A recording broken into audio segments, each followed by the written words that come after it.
Olá, queridos irmãos, amigos. É um prazer muito grande estarmos aqui mais uma vez, a despeito de estarmos vivendo aí uma situação de exceção, uma quarentena como nunca se viu, uma pandemia, mas eu senti a necessidade de vir falar com vocês, não por mim mesmo, mas ultimamente diversas vezes de madrugada, quando eu vou orar, me vem aquela voz dizendo assim: faz a pregação na igreja, faz a pregação na igreja. Então hoje eu vim aqui na igreja, junto com o ancião, o irmão Cláudio, para que nós pudéssemos então montar esse trabalho e poder falar para vocês aqui. E eu acredito que isso vai se tornar aí um hábito, né? Se Deus quiser, enquanto nós estivermos aí nessa situação. A nossa mensagem de hoje, nós vamos falar sobre o capítulo 49 do livro Profetas e Reis, nos dias da rainha Esther. Eu aconselho a você depois, se você tiver aí o Profetas e Reis, você lê o capítulo 49, e se você não tiver, você baixe ou adquira o livro, né, porque é muito importante. Eu gostaria de ler para a nossa meditação, eu gostaria de ler o texto que está aqui, nós vamos ver...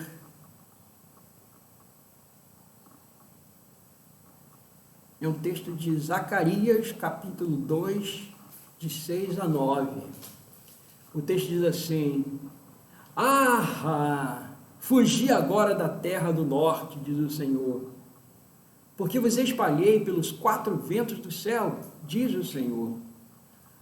Sião, escapa, tu que habitas com a filha de Babilônia, porque assim diz o Senhor dos exércitos: depois da glória, ele me enviou às nações que vos despojaram, porque aquele que tocar em vós, toca na menina do seu olho.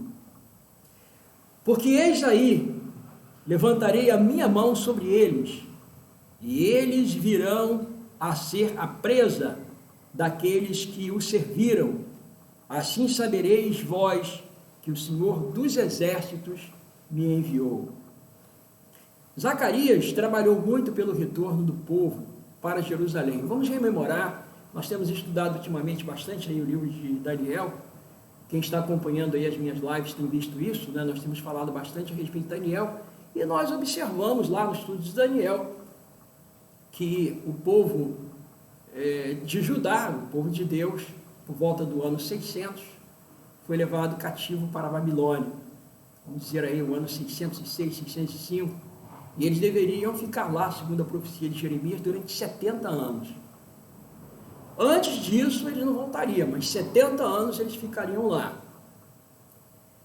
E nós sabemos que Babilônia, ela perdeu a sua hegemonia para a Medo-Pérsia, quando Ciro desviou as águas do rio Eufrates, e então ele conseguiu passar por baixo, que Babilônia por cima era inexpugnável. Nós já estudamos a respeito disso, temos lido sobre isso. E aí ele passou por baixo, e ele conseguiu então matar Belsazar e se apropriar do trono de Babilônia sem muito esforço, sem muito derramamento de sangue. Ciro, ele foi chamado no Antigo Testamento como meu ungido. Ele é o único não judeu a ser chamado de meu ungido por Deus, porque ele estaria representando um papel muito parecido em termos tipológicos com o papel de Cristo, o Messias, o ungido. E quando então se completaram os 70 anos, quando chegou aquele tempo do povo de Deus retornar, então Ciro mostrou aí favor, mostrou graça para o povo de Deus, e ele então lavrou um decreto que permitia o retorno do povo judeu para Jerusalém. E cerca de 50 mil dos filhos do cativeiro voltaram para Jerusalém. 50 mil, mas esse número ainda era muito pequeno, ainda era muito ínfimo, se levarmos em consideração aqueles que estavam espalhados por todas as províncias, espalhados aí pela Medo-Pérsia, pelos cantões, pelos lugarejos aí, e eles contavam então em centenas de milhares, eram muitos. Mas com esse primeiro decreto de Ciro, Deus estava dando a oportunidade para o povo de Deus para sair daquele lugar de cativeiro, para sair da influência de Babilônia e voltar. Quando nós paramos um pouquinho para poder analisar essa situação, nós vamos trazer assim, uma série de questões que muitas vezes, lendo o texto secamente, a gente não consegue avaliar. Por exemplo, muitos, eu diria talvez, a gente poderia até arriscar que a maioria das pessoas que estava vivendo em Babilônia naqueles dias, nasceram lá. Poucos foram aqueles que vieram para o cativeiro. Daniel tinha cerca de 90 anos, quando completaram aí 92 anos, por aí, já bem velho, né, quando ele estava terminando de escrever o seu livro. E mais ou menos por esses idos aí é que o povo começou a voltar. Daniel já era uma pessoa já idosa, né, já tinha mais de 80.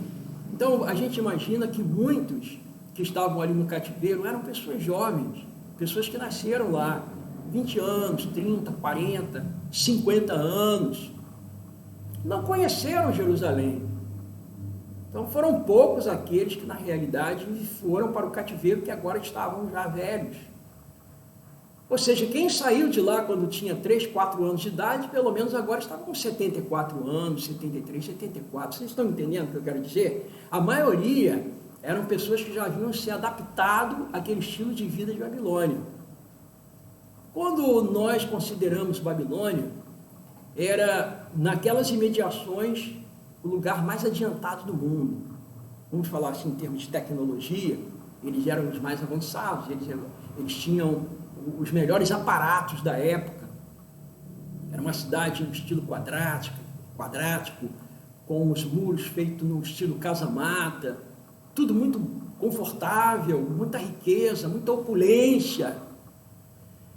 Agora vocês imaginem, aqueles que não chegaram a conhecer Jerusalém, que não viram o templo, agora eles devem voltar como um povo, para poder reconstruir os muros, o templo, a cidade, começar tudo de novo.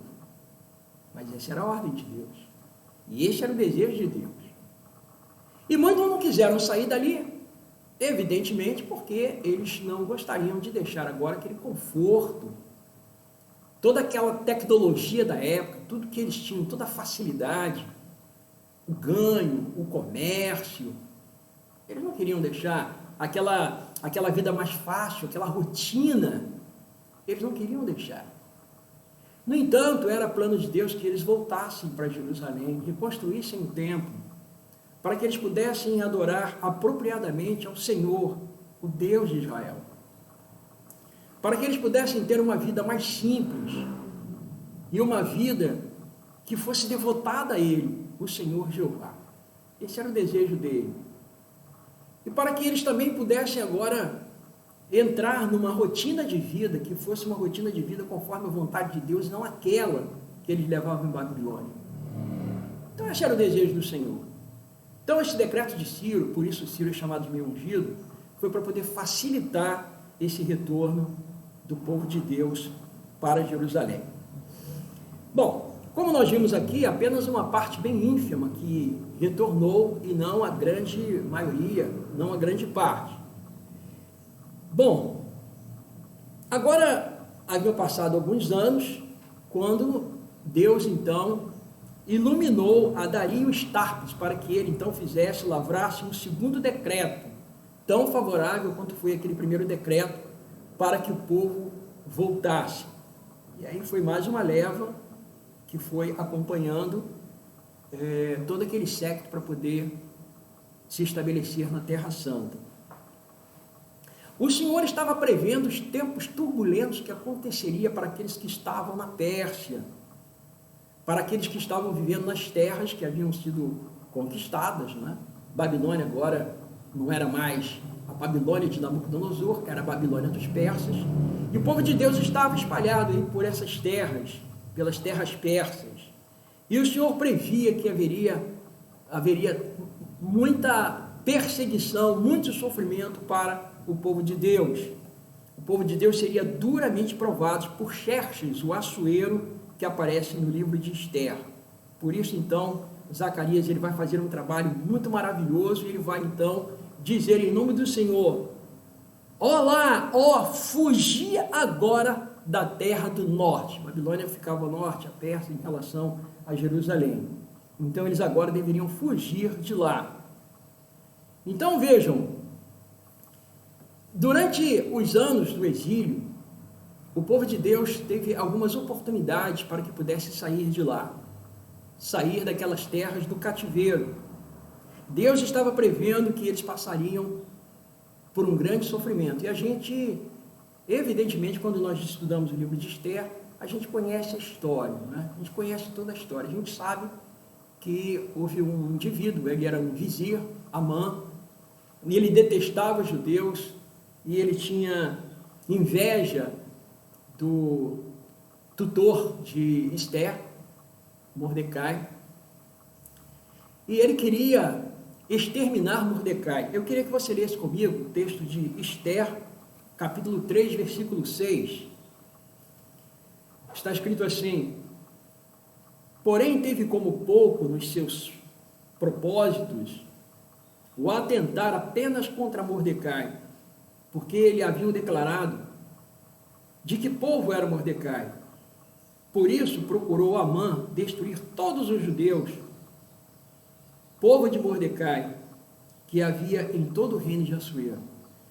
Então, por causa desse homem, um homem preconceituoso, racista, invejoso, todas as piores qualidades, esse Amã, o povo de Deus passaria por um grande sofrimento, grande sofrimento. Ele, sabendo que os decretos dos reis persas não podiam ser revogados, era muito complicado, depois que era promulgada uma lei, nem o próprio rei podia desfazer aquela lei promulgada, era algo muito complicado. Ele fez tudo para que o rei assinasse um decreto para exterminar completamente o povo de Deus. E aí nós conhecemos a história, não é? A rainha Vasti se recusou, anteriormente, ela se recusou a aparecer num banquete onde todos estavam embriagados, e por causa disso ela foi detronada, né? Ela foi deposta como rainha, e então foi escolhida uma outra rainha, e essa eleição coube a Esther, e era a proposta de Deus que Esther estivesse ali. E a gente conhece a história. Esther, com o risco da própria vida, ela compareceu perante o rei sem ser convidada, né? E ela então fez aquele pedido ao rei para oferecer então uma festa e tudo mais. E a gente conhece o fim da história, né? O fim da história é que o rei acabou descobrindo todo aquele projeto maldoso de Amã, e Amã acabou sofrendo. Então ele acabou sofrendo naquela forca que ele mesmo havia preparado. Ele preparou para outro, mas ele mesmo foi enforcado ali. No entanto, não é essa a tônica, não é esse o ponto para o qual eu quero chamar a atenção dos irmãos e dos amigos. O ponto para o qual eu quero chamar a atenção são esses dois decretos favoráveis ao povo de Deus, para que o povo de Deus deixasse aquelas terras, muito embora aquelas terras parecessem promissoras, com um certo desenvolvimento, com uma certa tecnologia, e Deus disse: não, voltem, vão para o sul, vocês vão para Jerusalém, vão para o lugar que eu preparei para vocês. E o povo desatendeu. Por isso todo aquele conglomerado de pessoas que estavam ali, todo aquele conglomerado passaria a um sofrimento muito grande. E ainda assim, Deus teve grande compaixão do seu povo.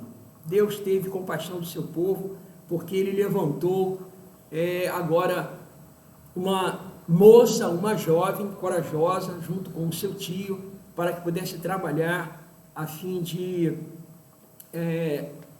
restaurar a liberdade do seu povo e até impedir que esse povo sofresse o decreto de morte. Falando a respeito da instigação que aquele rei estava sofrendo, aqui no livro Patriarcas e Profetas, na página 307, está escrito assim: mal imaginava o rei os vastos resultados que teriam acompanhado a completa execução deste decreto. O próprio Satanás, o instigador oculto deste plano, estava procurando aliviar a terra dos que preservavam o conhecimento do verdadeiro Deus. Então esse era o intento de Satanás, era fazer com que aquele povo que observava os mandamentos de Deus fosse eliminado da terra. E quando nós estudamos esse capítulo, a gente tira tantas lições para nós hoje. Evidentemente, lá em Esther capítulo 4, no verso 14, o seu tio diz para ela: quem sabe, dizia Mardoqueu, se para tal tempo como este chegaste a este reino. Ou seja, Deus havia preparado uma pessoa para impedir que seu povo passasse por esse extermínio total, completo. Mas, na verdade, o desejo de Deus é que não houvesse nenhum judeu ali, porque aqueles 2 decretos eram exatamente para isso, era para tirar o povo de Deus daquele lugar. E o ponto para o qual eu quero chamar a atenção agora, para os queridos amigos e irmãos, é exatamente esse momento em que nós estamos vivendo agora. Eu não sou uma pessoa alarmista, aqueles que me conhecem sabem disso, eu procuro ser muito sóbrio nas minhas ponderações. No entanto, a gente não pode fechar os olhos para as coisas que estão acontecendo ao nosso redor. Nós estamos vivendo uma situação única no mundo, jamais acontecida em qualquer época. Qualquer época. Nós tivemos aí alguma coisa no século XV, que foi a peste bubônica, e depois tivemos também aí a gripe espanhola, que já aconteceu aí no século XX, uma Primeira Guerra Mundial, uma Segunda Guerra Mundial. Mas todos esses acontecimentos, embora terríveis como possam ter sido, eles foram completamente diferentes do que nós estamos vivenciando hoje. Hoje nós estamos presenciando algo único no mundo. Toda a economia mundial parou. A indústria, o comércio, a navegação, tudo parou. A navegação pelo mar, a navegação por terra, a navegação aérea, tudo está parado. Em alguns lugares, um pouco menos, em outros lugares, um pouco mais, em alguns outros lugares, totalmente. O que nós estamos observando é um mundo parado. Parado para quê? Dentre muitas razões, nós poderíamos citar várias, para que nós possamos ponderar a época em que nós estamos vivendo. Se nós fizermos uma retrospectiva, se analisarmos os últimos fatos ocorridos no mundo, se nós analisarmos aí, quem sabe de 20 anos para cá, nós vamos observar como a iniquidade ela foi aumentando cada vez mais. Vocês se lembram dos mandamentos de Deus? São 10 mandamentos. Vocês são capazes de se lembrar de algum mandamento que foi quebrado, e quebrado não simplesmente pela população, por pessoas, digamos, individuais, mas quebradas até por governos, por leis governamentais, quebradas por supremos tribunais. Já imaginaram? Nós poderíamos citar muitas coisas, não é? Eu não quero aqui dar nome aos bois, mas lembrem do 7º mandamento. O 7º mandamento é aquele que autoriza o casamento entre um homem e uma mulher e que diz que qualquer violação deste princípio é considerado como adulteração da lei de Deus. E nós temos outros e tantos outros fatores. Eu mesmo ficava imaginando, alguma coisa muito grande vai acontecer nesse mundo, porque a iniquidade humana tem avançado muito, tem crescido muito.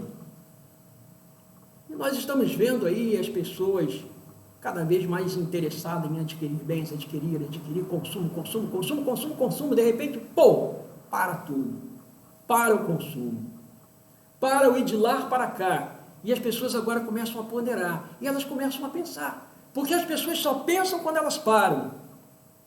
E quando a pessoa para, ela começa a ponderar, e ela começa agora a imaginar, e a fazer uma viagem por dentro. E ela começa a se perguntar, o que eu estou fazendo aqui, por que eu estou aqui, o que está acontecendo no mundo, qual a razão que tem levado o mundo a essa situação, existe algum propósito? Eu tenho ouvido algumas pessoas até falando, quando voltar ao normal, eu não acredito que vai voltar ao normal. Pelo conhecimento que eu tenho da palavra de Deus, pelos estudos que tenho feito, eu acredito que nós entramos agora num túnel. E esse túnel vai nos conduzir até a crise final. E daí por diante, a volta de Jesus, a tão esperada volta de Jesus para aqueles que o amam de todo o coração. Agora eu quero voltar para aquele ponto para o qual eu disse que gostaria de chamar a atenção. Eu tenho observado que o que está acontecendo no mundo hoje, ele pode ser comparado ao primeiro decreto, que é o decreto de Ciro. É uma oportunidade que Deus está dando para o seu povo, para sair desse estilo de vida, sair desse modo de vida que nós nos acostumamos aqui nos grandes centros. Eu particularmente, isso aqui é um pensamento meu particular, eu acredito que aqueles que podem, aqueles que têm condições de fazer isso, deveriam se planejar e procurar os lugares mais simples e mais afastados, os lugares menos influenciados pela mídia, por toda essa tecnologia, por toda essa parafernália, os lugares do interior, as cidades pequenas, onde a gente ainda pode ter um pouco mais de liberdade. Eu, se pudesse, hoje eu estaria vivendo num lugar assim, onde nós possamos ter mais contato com a natureza, onde possamos ter um pouquinho mais de liberdade em todos os sentidos. Um lugar onde nós possamos comungar com Deus de uma maneira muito mais saudável e onde nós vamos encontrar pessoas também mais abertas à influência do Evangelho, pessoas mais simples. Eu acredito que o que nós estamos vendo agora, eu vou repetir, eu comparo ao primeiro decreto, que é o decreto de Ciro. Nós ainda teremos uma última oportunidade. Nós, adventistas do sétimo dia, esperamos um decreto, o decreto dominical. O quarto mandamento da lei de Deus é o mandamento que traz o seu nome, o nome de Deus, o seu selo, o selo de Deus, a sua área, a área que lhe pertence como soberano. Lembra-te do dia do sábado para santificar. 6 dias trabalharás e farás toda a tua obra, mas no sétimo dia é o sábado do Senhor teu Deus.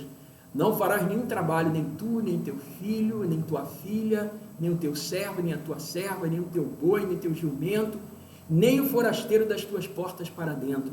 Porque em 6 dias fez o Senhor o céu, a terra, o mar e tudo que neles há, e ao 7º dia descansou.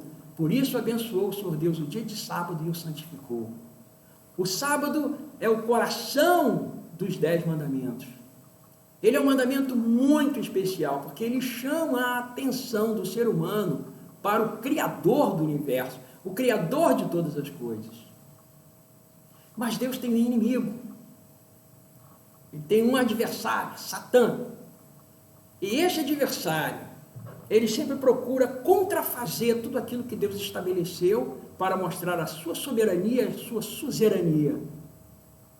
E ele então estabeleceu o dia do sol, Sunday, Sonntag, dias soles, domingo, para poder rivalizar com o dia verdadeiro do Senhor, que é o sábado. E um dia não vai demorar muito. Este dia, assim como tem acontecido nas assembleias e nos supremos tribunais, um dia ele vai ser decretado como dia do Senhor, no lugar do verdadeiro dia do Senhor, que é o 7º dia da semana, o sábado. E quando isso acontecer, a taça da paciência de Deus terá chegado ao seu fim. E então, com este decreto, nós vamos receber também a segunda oportunidade para deixarmos as grandes cidades e irmos para os lugares mais afastados da terra, porque nós teremos a nossa liberdade completamente cerceada.